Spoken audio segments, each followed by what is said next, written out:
Jemaat GKMI Eklesia yang dikasihi oleh Tuhan. Shalom. Selamat pagi, selamat beribadah. Dan salam sehat. Sebelum kita melanjutkan pembacaan firman Tuhan dan khotbah pada pagi hari ini, mari kita berdoa. Tuhan Yesus, walaupun dalam waktu yang terbatas dan suasana kondisi yang juga terbatas sehubungan dengan hari raya Nyepi pada hari ini, kami mohon pimpinan-Mu ya Tuhan, supaya ibadah yang kami lakukan secara online di rumah-rumah tetap dapat berjalan dengan baik, tetap dapat diperkenan oleh Tuhan, memuliakan Tuhan, dan Tuhan juga berkenan memberkati kami. Inilah doa kami, penyerahan diri kami, penyerahan ibadah ini sepenuhnya dari awal, pertengahan sampai akhir. Semuanya kami persembahkan demi hormat dan kemuliaan nama Allah, Anak dan Roh Kudus. Amin. Tema firman Tuhan pagi ini adalah Tuhan Yesus nyepi. Bacaan firman Tuhan terambil dari Injil Matius pasal yang ke-26 ayat 36 dan seterusnya. Di Taman Getsemani, maka sampailah Yesus bersama-sama murid-muridnya ke suatu tempat yang bernama Getsemani. Lalu ia berkata kepada murid-muridnya, "Duduklah di sini sementara aku pergi ke sana untuk berdoa." Dan ia membawa Petrus dan dua anak Zebedeus sertanya. Maka mulailah ia merasa sedih dan gentar. Lalu katanya kepada mereka, "Hatiku sangat sedih, seperti mau mati rasanya. Tinggallah di sini dan berjaga-jagalah dengan aku." Maka ia maju sedikit lalu sujud dan berdoa. Katanya, "Ya Bapakku, jikalau sekiranya mungkin, biarlah cawan ini lalu daripadaku. Tetapi janganlah seperti yang ku kehendaki, melainkan seperti yang Engkau kehendaki." Setelah itu ia kembali kepada murid-muridnya itu dan mendapati mereka sedang tidur. Dan ia berkata kepada Petrus, "Tidakkah kamu sanggup berjaga-jaga 1 jam dengan aku? Berjaga-jagalah dan berdoalah, supaya kamu jangan jatuh ke dalam pencobaan. Roh memang penurut, tetapi daging lemah." Lalu ia pergi untuk kedua kalinya dan berdoa, katanya, "Ya Bapakku, jikalau cawan ini tidak mungkin lalu, kecuali apabila aku meminumnya, jadilah kehendak-Mu." Dan ketika ia kembali pula, ia mendapati mereka sedang tidur, sebab mata mereka sudah berat. Ia membiarkan mereka di situ, lalu pergi dan berdoa untuk ketiga kalinya dan mengucapkan doa yang itu juga. Sesudah itu ia datang kepada murid-muridnya dan berkata kepada mereka, "Tidurlah sekarang dan istirahatlah. Lihat, saatnya sudah tiba bahwa Anak Manusia diserahkan ke tangan orang-orang berdosa. Bangunlah, marilah kita pergi. Dia yang menyerahkan aku sudah dekat." Hari ini saudara-saudara kita yang beragama Hindu melaksanakan upacara nyepi yang dilakukan 1 tahun sekali. Nah, pada hari nyepi ini selama 24 jam mereka hidup tanpa api, tanpa bekerja, tanpa berpergian, tanpa bersenang-senang, pesta-pesta dan sebagainya. Nah, sebagai orang percaya atau sebagai orang Kristen yang hidup di Pulau Bali, maka kita harus menghormati saudara-saudara kita dalam melaksanakan kewajiban agamanya tersebut. Bagaimana dengan kita sebagai orang percaya?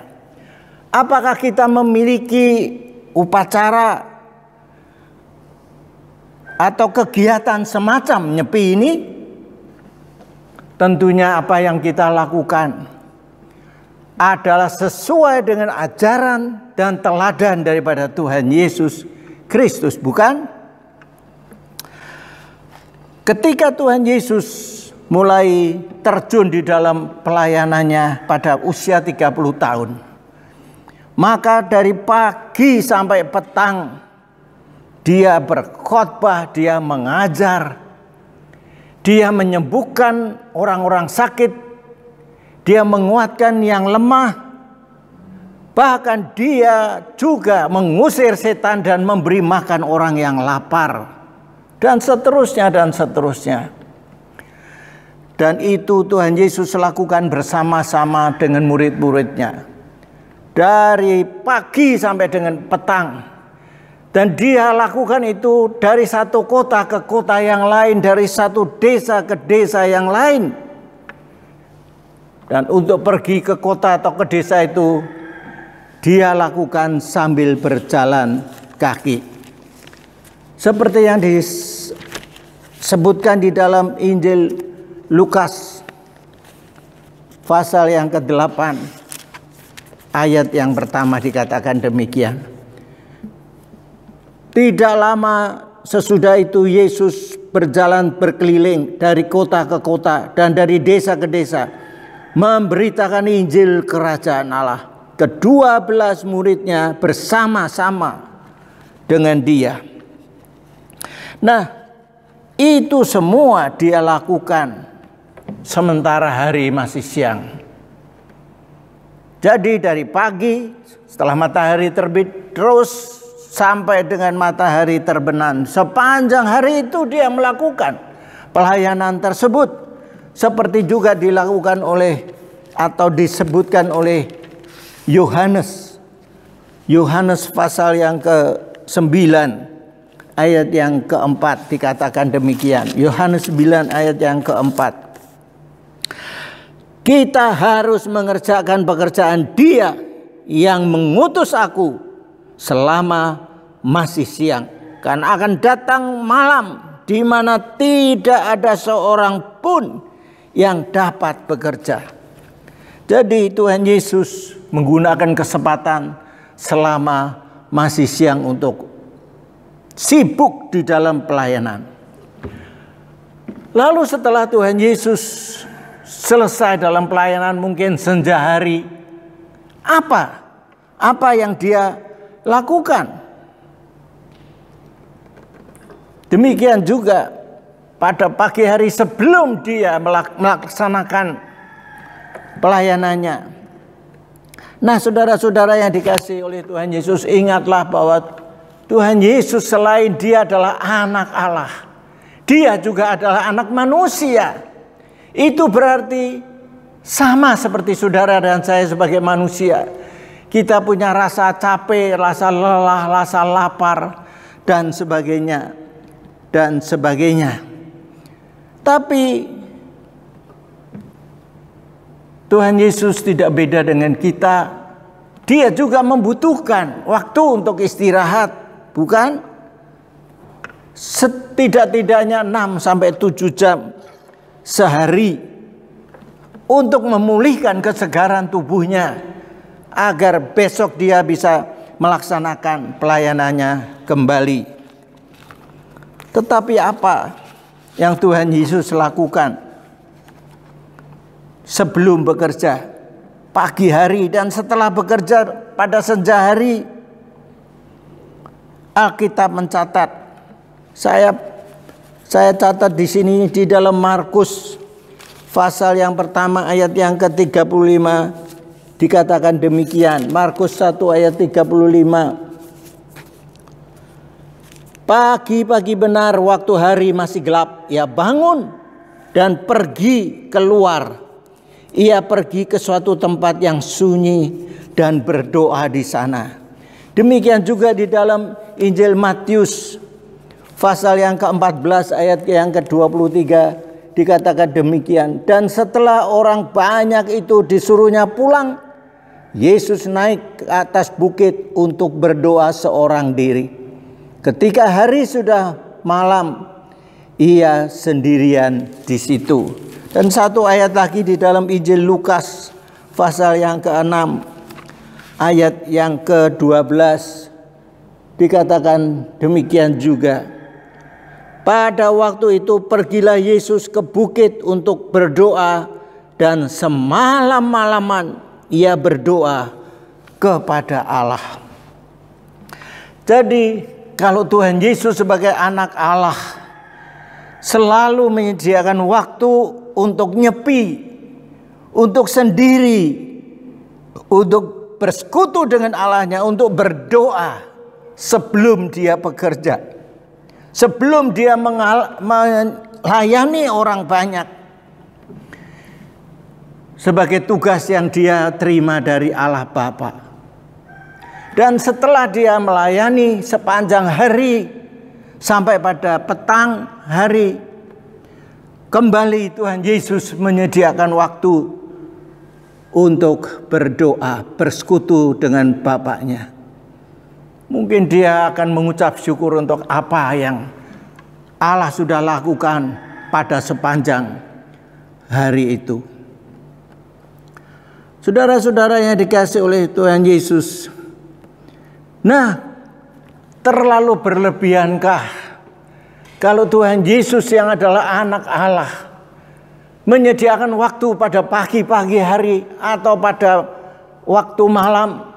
Berlebihankah bagi saudara dan saya sebagai murid-murid Yesus untuk kita juga meneladani apa yang Tuhan Yesus lakukan? Melakukan hal yang sama terutama pada pagi hari sebelum kita mulai bekerja, sebelum kita mulai melayani, sebelum kita mulai melakukan pekerjaan-pekerjaan yang lain, serta berusaha untuk mengatasi masalah-masalah yang ada. Ya, Tuhan Yesus menyediakan waktu untuk nyepi, baik pada pagi hari maupun pada malam hari, berdoa dan bersekutu dengan Bapaknya. Demikian juga seharusnya bagi saudara dan saya. Kita perlu menyediakan waktu untuk setidaknya pada pagi hari kita bersekutu dengan Bapa kita sebelum kita melakukan hal-hal yang lain. Dan ini harus merupakan satu cara hidup kita sebagai orang percaya. Ini harus menjadi satu kebiasaan baik yang harus Anda dan saya lakukan kalau kita mengaku sebagai murid-murid Yesus. Ya. Ingatlah, kebiasaan yang baik akan menghasilkan karakter yang baik. Sebaliknya, kebiasaan yang buruk akan menghasilkan karakter yang buruk juga. Nah, mana yang Anda akan pilih?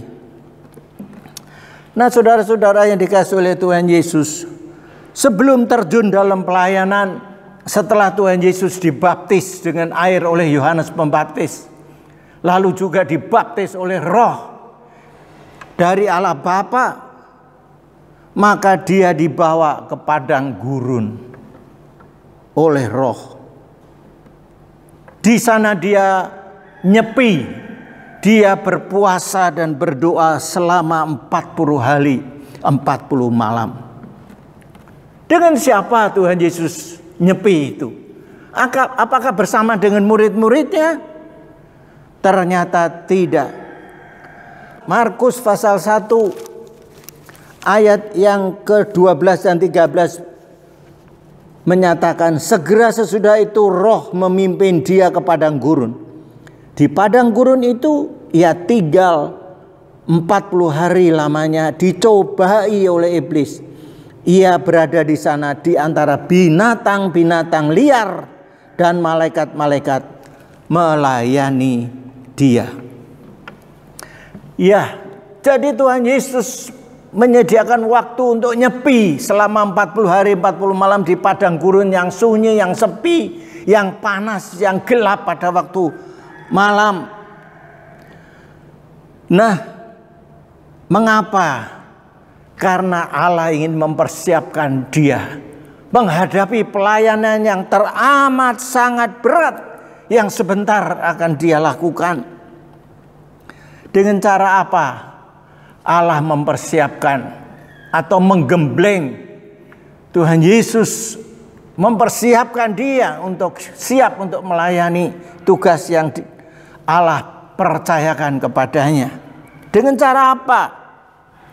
Disebutkan bahwa dia dicobai oleh iblis dengan 3 macam percobaan yang amat sangat berat juga. Dan Tuhan Yesus berhasil. Tuhan Yesus menang, keluar sebagai pemenang. Nah, sekarang Tuhan Yesus tiba pada puncak pelayanannya. Klimaks daripada pelayanannya selama 3 tahun, yaitu dia harus menghadapi salib. Dia harus menghadapi penderitaan yang luar biasa secara jasmani dan secara jiwani, bahkan juga secara rohani. Kalau diumpamakan pertandingan olahraga, Tuhan Yesus sudah sampai kepada babak final. Babak yang menentukan apakah dia akan berhasil, apakah dia akan gagal. Nah, disinilah umat manusia di seluruh dunia dipertaruhkan. Maksud saya nasib umat manusia di seluruh dunia dipertaruhkan.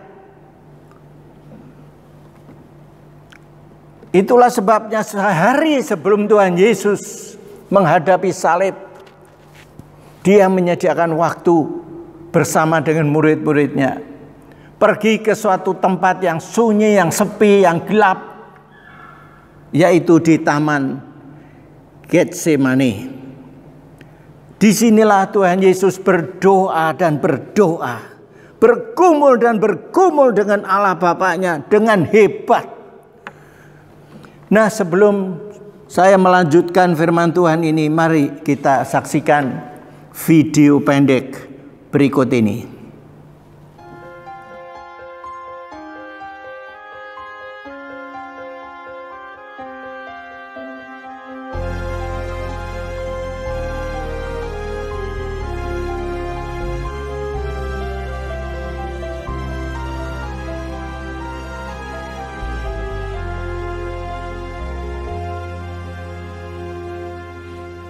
Getsemani, tempat Yesus berdoa, tubuhnya dibasahi peluh. Tak seorang murid pun bersamanya. Ia tunduk bergumul berat. Sungguh mulia pergumulannya, tanda kasih pada manusia. Marilah umat yang ditebus, angkat puji syukur baginya.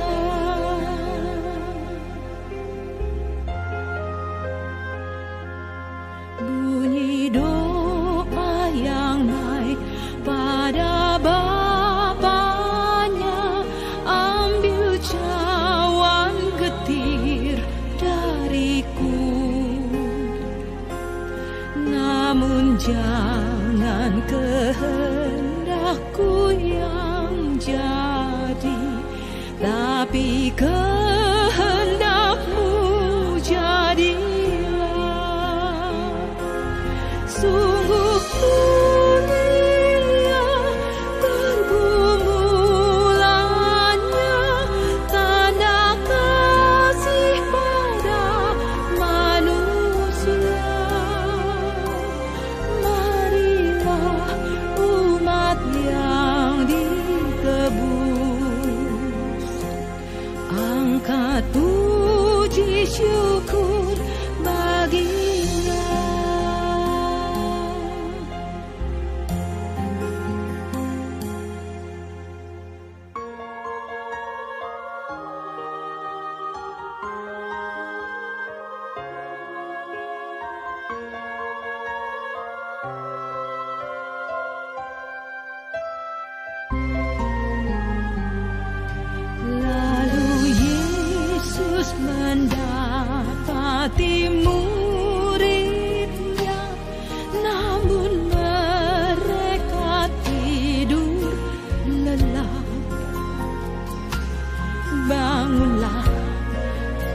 berjagalah dan berdoalah agar jauh dari pencobaan.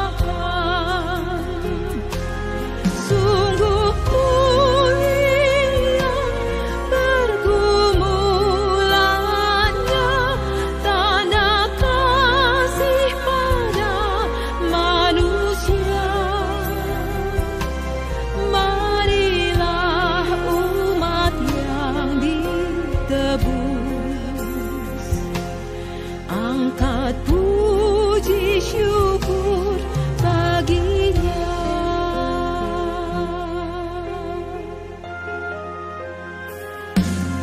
Lalu Yesus kembali bergumullah, makin sungguh-sungguh doanya. Bapa, jangan kehendakku yang jadi, tapi kehendakmu jadilah. Sungguh mulia pergumulannya, tanda kasih pada manusia. Marilah umat yang ditebus, angkat puji syukur baginya. Sungguh mulia pergumulannya, tanda kasih pada manusia. Marilah umat yang ditebus, angkat puji syukur baginya. Angkat puji syukur baginya.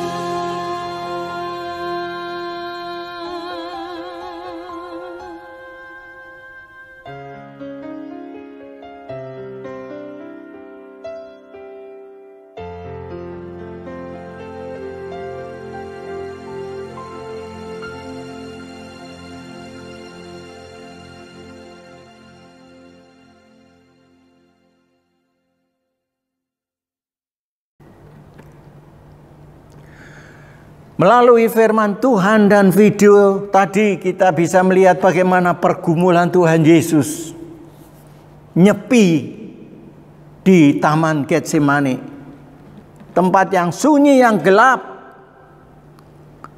Melihat betapa berat pergumulannya, itu dikatakan di dalam ayat yang ke-38 dalam bacaan kita tadi. Dia sedih sekali dan mengajak ketiga muridnya untuk menemani dan mendukungnya. Dikatakan bahwa kesedihannya itu sedemikian rupa sampai dia hampir mau mati rasanya, dikatakan demikian. Demikian juga di dalam doanya dia bersungguh-sungguh sampai peluhnya menetes seperti tetesan darah. Disaksikan oleh Lukas 22 ayat 44. Dan tadi seperti saya katakan juga, Markus menyaksikan bahwa dia dalam pergumulannya itu, dia merasa takut dan gentar. Markus 14 ayat 33. Dan hal yang lain lagi ialah dia mengulang doanya sampai 3 kali. Dan ini semua menjadi bukti bahwa Tuhan Yesus, pergumulan Tuhan Yesus itu tidak main-main. Apalagi itu banyak orang musuh-musuh Yesus sampai sekarang ini bahwa itu hanya sekedar rekayasa. Mana mungkin rekayasa? Nah, kita kutip doa yang disampaikan oleh Tuhan Yesus yang diulang sampai 3 kali di dalam ayat yang ke-42. Dikatakan demikian. Lalu ia pergi untuk kedua kalinya dan berdoa, katanya, "Ya Bapa, ya Bapakku, jikalau cawan ini tidak mungkin lalu kecuali apabila aku meminumnya, jadilah kehendak-Mu." Jadi doa Tuhan Yesus ini bagi saya merupakan satu doa yang terpenting setelah doa Bapa kami yang juga diajarkan oleh Tuhan Yesus. Perhatikan, doa ini meski berisi permohonan, "Jikalau boleh ya Bapakku, lepaskanlah aku daripada cawan ini," tetapi diakhiri dengan penyerahan diri, yaitu penyerahan diri pada kehendak Bapa. Dalam hal ini bukan kehendakku, melainkan kehendak-Mu yang jadi. Karena Tuhan Yesus tahu dengan jelas, dengan yakin bahwa Allah Bapa yang punya kedaulatan penuh atas hidupnya. Jadi Tuhan Yesus di dalam doanya tidak memaksakan bahwa kehendaknya, permintaannya itu harus ditaati, tidak. Melainkan sepenuhnya menyerahkannya kepada Bapa. Karena Bapa tahu benar apa yang terbaik dan benar bagi Tuhan Yesus. Tuhan Yesus tahu bahwa hanya melalui saliblah, hanya dengan cara salib, tidak ada cara yang lain, Bapa dipermuliakan, manusia berdosa diselamatkan. Apa yang terjadi sesudah Tuhan Yesus berdoa mengakhiri bahwa biarlah kehendak-Mu yang jadi, bukan kehendakku yang jadi. Dikatakan di dalam Injil Lukas 22 ayat 43, seorang malaikat Tuhan menampakkan diri kepada Tuhan Yesus dan menguatkan dia. Jadi saudara-saudara, selama kalau kita berdoa hanya menggantungkan pada kemampuan sendiri, pikiran sendiri, kekuatan sendiri, dan tidak mengandalkan Tuhan, tidak menyerahkannya kepada Tuhan, Tuhan tidak akan bekerja. Nah, sama seperti Tuhan Yesus, begitu dia menyerahkan sepenuhnya kepada kehendak Allah, maka dikatakan Tuhan menguatkan dia. Dan apa makna pergumulan Tuhan Yesus di Getsemani itu bagi kita pada masa kini? Jemaat yang dikasihi oleh Tuhan Yesus, memasuki minggu-minggu kesengsaraan Tuhan Yesus, marilah kita meneladani hidup Tuhan Yesus yang tercermin di dalam pergumulannya di Taman Getsemani, yaitu pertama, kita bersekutu dengan Tuhan setiap pagi sebelum kita bekerja, melayani, atau melakukan tugas-tugas yang lain pada hari itu. Demikian juga setiap malam setelah kita menyelesaikan tugas-tugas kita sepanjang hari itu, sebelum kita beristirahat untuk tidur, kita juga menyempatkan waktu untuk berdoa kepada Bapa sebagai ucapan syukur kita.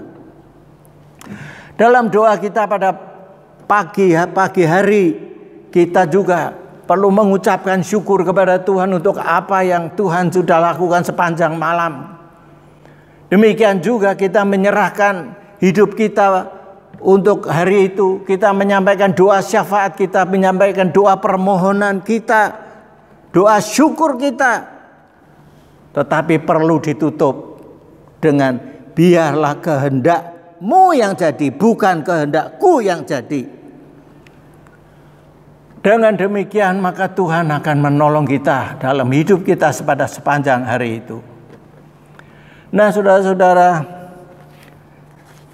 ini sedikit kesaksian bahwa setiap pagi saya biasa bangun jam 4 atau jam 5. Jam 4 kalau saya bangun itu Daisy anak saya sudah lebih bangun lebih dahulu. Dia duduk di ranjang menunggu saya saya bangun. Lalu bahkan kadang-kadang dia sudah pergi ke ruang tamu di mana saya biasa berdoa. Dia menunggu saya sampai saya siap untuk berdoa bersama-sama dengan dia. Biasanya saya lakukan pada jam 5 pagi. Itu mengesankan hati saya tentang apa yang dilakukan, dan itu mendorong saya untuk terus bersemangat pada pagi-pagi hari berdoa kepada Tuhan. Yang kedua, dalam doa pagi, mintalah kepada Tuhan, janganlah membawa kami jatuh atau kalah dalam pencobaan, dan janganlah membiarkan kami melakukan yang jahat. Tapi mintalah kepada Tuhan, tuntunlah kami untuk hidup kudus dalam jalan yang benar. Ingatlah selalu akan perintah dan peringatan Tuhan Yesus kepada murid-muridnya ketika di Getsemani. Berjaga-jagalah dan berdoalah supaya kamu jangan jatuh ke dalam pencobaan. Roh memang penurut, tetapi daging lemah. Kiranya Tuhan menolong kita mentaati firman-Nya. Amin.